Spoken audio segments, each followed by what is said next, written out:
Baiklah, jika setiap hari Jumaat seperti yang sedia maklum, kita adakan satu segmen berkaitan dengan landscape, iaitu segmen Deko Hijau. Dan jika minggu-minggu yang terdahulu kita berbicara berkaitan dengan ciri-ciri asas sebelum kita membuat sesebuah landscape itu, dan minggu ini juga kita nak panjangkan sedikit berkaitan dengan ciri-ciri berkaitan asas berkaitan dengan landscape, itu pemilihan landscape, iaitu kita nak tahu apa itu landscape lembut dan juga landscape kejo. Bagaimana kedua-dua landscape ini dapat digabung jalinkan dalam menghasilkan sebuah landscape yang cukup menarik. Dan bersama kita pada pagi ini tak lain tak bukan Teh Chong Cheng, arkitek landscape kita yang sudi bersama dengan kita di Malaysia News. Selamat datang. Terima kasih Selamat Teh. pagi, selamat Okey.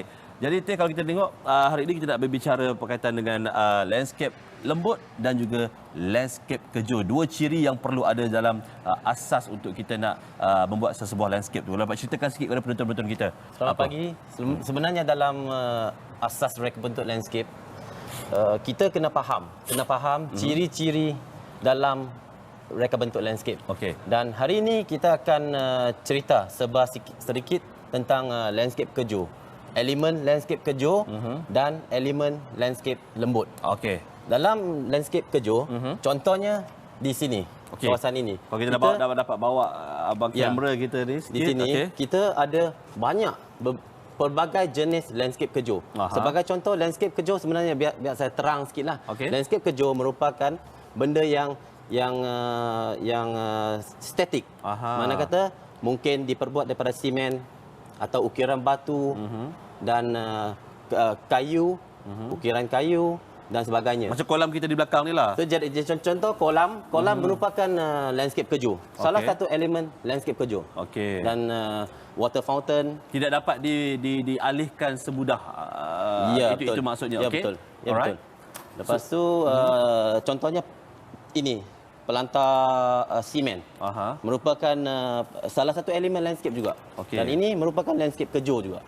Dan contohnya kita ada perabot landscape luaran di belakang Kerusi itu dan sebagai sebagainya. contoh. Ya, Aha. sebagai contoh. Okey. Dan contohnya pasu-pasu. Aha. Pasu-pasu pun salah satu elemen landscape kejo. Landscape kejo. Landscape Okey. kejo. Dan di sini kita memang dah boleh dapat 4-5 jenis Okey. elemen landscape kejo. Okey. So di sini kita elemen landscape kejo, dan kalau dicantumkan sekali dengan elemen landscape lembut, dia akan menjadikan suasana lebih harmoni. Okey, landscape lembut tu apa pula? Okey, landscape lembut, sebenarnya landscape lembut merupakan segala jenis hidupan atau tanaman. Mana kata pokok. So dalam landscape kita akan utamakan kepada pokok. Dalam pokok ni pun merupakan landscape lembut, dan dalam pokok saja terdapat banyak-banyak jenis. Contohnya pokok hiasan dalaman, pokok luaran, pokok-pokok herba, pokok-pokok rempah, pokok-pokok jenis palma. Contohnya di luar sini kita terdapat banyak jenis pokok palma, ada pokok palma, pokok teduhan, dan pokok renek, penutup bumi, serta rumput.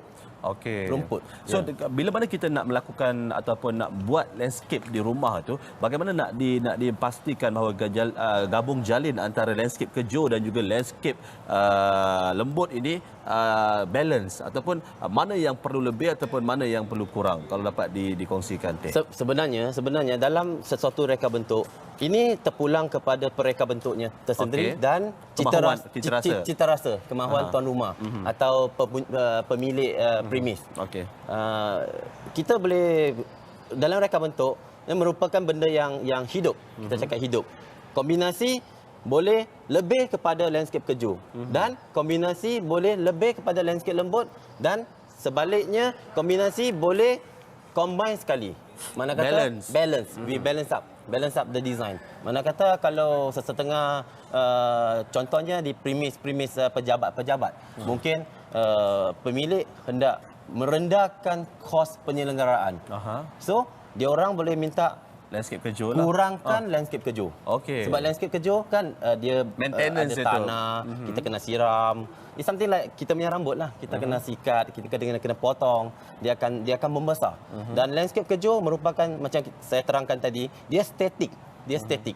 Statik mana kata dia cuma kita boleh pandang bila-bila masa dia memang macam itu. So cita rasa itu maksudnya dia kekal lah, tak boleh nak ubah Dia sewenang-wenangnya kekal. dan Dia sebagainya. Okey, Ya. mungkin kita dapat ceritakan juga kepada penonton-penonton kita di luar sana yang minat dengan berkebun dan juga landscape ni. Bila mana kita nak letakkan landscape kejo itu, pasti ada jenis-jenis tumbuhan ataupun landscape lembut yang bersesuaian. Tak semua tumbuh-tumbuhan itu sesuai untuk diletakkan dengan, contoh di tepi kolam ni, ada jenis pokok yang tak boleh letakkan, ada jenis pokok yang bagaimana.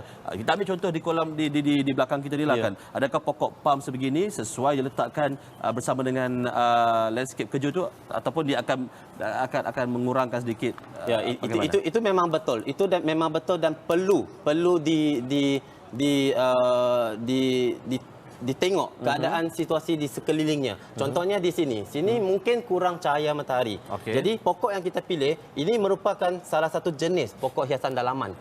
Dan hiasan masa kita cakap hiasan dalaman, pokok dalaman merupakan pokok yang kita perlukan cuma 80% dalam dalaman dan 20% cahaya. Sensitif kepada cahaya Ini matahari. sensitif kepada cahaya matahari. Okey. So kalau di luar yang betul-betul matahari yang boleh di bawah matahari yang terik, pokok yang kita pilih mungkin boleh pokok teduhan yang besar dan bunga-bungaan, pokok yang ada bunga. Sebab kalau pokok bunga jarang kita letak dalam hiasan buat hiasan dalaman.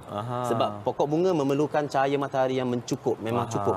Okey, macam ruang kita sekarang ni cahaya matahari hanya dapat menembusi Setengah-setengah lah. sekitar 30%, Ya, 40%. lebih kurang. So jadi Yes. pokok palm ini sesuai digabung jalinkan dengan Keadaan kolam. sekeliling lah. Dengan landscape kejo yang sedia ada. Ini sebagai contoh. Sebagai Okey. contoh. Dari segi jenis-jenis landscape kejo, kalau kita dapat ada gazebo juga landscape kejo. Ya. Okey. Gazebo, pergola, Okey. pelantar kayu, timber deck, lepas tu benches, lepas tu tong sampah. Itu pun Tong landscape sampah. kejo. Ya, tong sampah pun salah satu elemen Okey. dalam landscape kejo. So maksudnya di situ kalau macam landscape kejo ni dia boleh ke, contohnya kalau macam ada kolam di belakang kita ni nak disematkan ataupun nak disatukan dengan kayu, adakah unsur-unsur begitu, bagaimana? Sebenarnya dalam kombinasi, macam saya cakap tadi, kombinasi landscape kejo dan landscape lembut, kombinasinya sekali dia akan menghasilkan satu keadaan atau satu keadaan persekitaraan yang harmoni. Contoh harmoni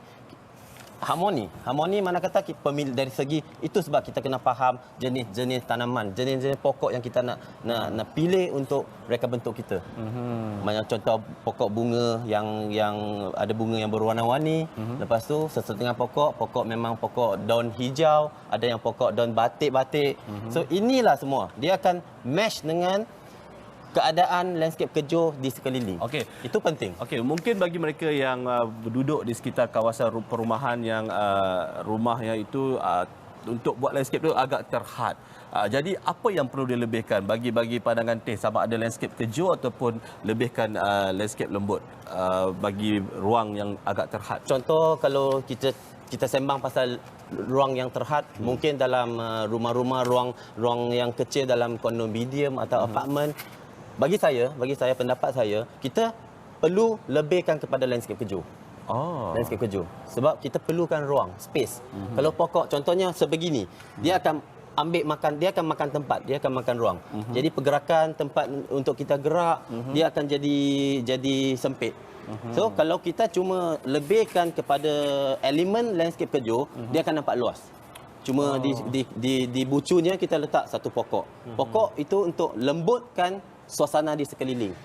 Mana kata kita elemen pokok landscape kejo ini akan lembutkan suasana elemen landscape kejo. Okey, macam di tempat kita duduk sekarang ini, elemen batu diletakkan di sini, tidak ada langsung unsur-unsur tanah. Okey, sesuai kita letakkan pasu landscape kejo. Betul. Tetapi kalau macamnya ada elemen tanah, kalau tak digabung jalinkan dengan kolam di belakang, pandangan anda mana lebih sesuai, sama ada kita letakkan pasu ataupun ditanam terus ke atas tanah? Sebenarnya itu terpulang kepada kehendak. Yang cantik mata memandang? Yang Kalau cantik mata memandang, tengok kepada situasi. Okey. Kalau situasinya keadaan persekitaraan keadaan yang sedia ada banyak kepada landscape kejo, kita mengesyorkan owner atau pemilik tanam dalam pasu. Sebab kalau tanam dalam pasu, kita boleh tukar-tukar cita rasa. Kita boleh ubah ubah tempat di mana Ubah kita tempat. suka. Kita boleh ubah selalu. Kalau kita tanam statik, kita korek lubang, kita tanam, mana kata benda itu kita susah nak ubah. Kan? Itulah sebab banyak orang sekarang, banyak kita pergi kepada konsep simplicity. Ya. Mana kata ringkas dan senang dijaga. Aha. Itu yang paling Okey, penting. memandangkan ciri-ciri bagi landscape kejur ini adalah statik dan bukan mudah untuk diubah dan sebagainya, contohnya kolam dan gazebo. Mungkin ada tips yang nak dikongsikan oleh Teh kepada penonton-penonton sebelum mereka membina ataupun membuat landscape kejur ni, sebab landscape lembut kita boleh ubah, letak dalam pasu kita boleh ubah. Tetapi landscape kejur memang susah untuk kita nak ubah sebab dia dah statik dan dah macam kolam ni kan, bukan senang nak ubah. Jadi mungkin tips yang dapat dikongsikan Dan dengan penonton tip kita. yang paling penting yang saya hendak utamakan pada hari ini merupakan kalau kita pilih landscape kejur, kita kena fikir semasak-masaknya. Sebab landscape kejur ni contohnya stepping yang dekat sini. Ini pebble wash. Pebble wash ni kalau once kita dah buat, dia akan stay static di sana. So maksud saya yang paling penting kita kena fikir objektif kita. Kita balik kepada yang episod yang selepas itu, objektif reka bentuk landscape kita. Okey, kita konsep kita nak letak macam ini, itulah. Kalau rumput kita mungkin boleh cangkul, kita boleh buang rumput, kita boleh tukar simen. Itulah tips yang saya nak sampaikan. Paling penting kita kena tahu objektif dan penggunaan kita. Okey, jom saya nak bawa Teh. Saya ada soalan nak tanyakan kepada Teh di belakang ni. Kita tengok pelbagai jenis batu-batu yang diguna pakai untuk kolam sebegini, iaitu tips bagi landscape kejur ni kan. Jadi dari segi pemilihan batu ini juga mungkin nak disesuaikan dengan keadaan ada ikan di dalamnya. Mungkin ada orang yang lihat, oh cantik je beli. Mungkin ada tips tertentu yang boleh dikongsikan oleh Teh dalam segi pemilihan batu untuk diletakkan di kawasan landscape kejur ni. Itu yang paling penting sebenarnya. Soalan yang baik. Daripada segi pemilihan bahan. Pemilihan bahan untuk landscape kejur memang penting. Okey. Contohnya material atau jenis. Ini merupakan batu asli. Batu asli atau batu slate.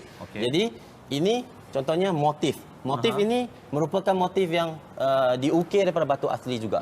So, kalau benda bagi saya, pendapat peribadi saya, kalau kita buat taman luaran, kita pentingkan kepada benda-benda asli. Contohnya landscape kejur, elemen landscape kejur yang dihasilkan daripada barang-barang asli. Contohnya batu asli kan. Lagi nampak natural. Nampak natural. Walaupun dia ada lumut-lumut sikit, dia tetap nampak keasliannya tetap ada. Tetap di asliannya memang tetap. Contohnya macam sebegini. Walaupun ada lumut-lumut, dia masih nampak asli. Pemilihan batu tu pun penting jenis sebenarnya tile itu terpulang kepada cita rasa lah, cita rasa pemilik atau cita rasa pereka bentuk dan sebenarnya yang paling penting dia perlu juga kita ambil berat tentang keadaan persekitaran. Contohnya material yang ada pada bangunan yang sedia ada itu juga kita kena utamakan. Itu antara ciri-ciri dan juga tips yang dikongsi oleh pakar landscape kita, Miss Encik Teh, dan mungkin lepas ni kita nak kongsi lagi banyak lagi minggu-minggu hadapan bagaimana tip pemilihan pokok ataupun landscape lembut ini, dan anda perlu tahu mana satu pokok yang sesuai berada di dalam dan juga pokok yang kuat untuk berada di luar, dan itu akan dikongsikan dengan Mr. Teh ataupun dalam Deko Hijau kita, Encik Teh Chong Cheng. Terima kasih yang sudi bersama dengan kami. Itu dia perkara asas yang perlu anda tahu sebelum kita membuat sesebuah landscape itu, sebab kalau landscape kejur memang susah untuk diubah selepas kita dah build dia. Okey, kita dah rehat dulu. Teruskan bersama kami di Malaysia hari ini.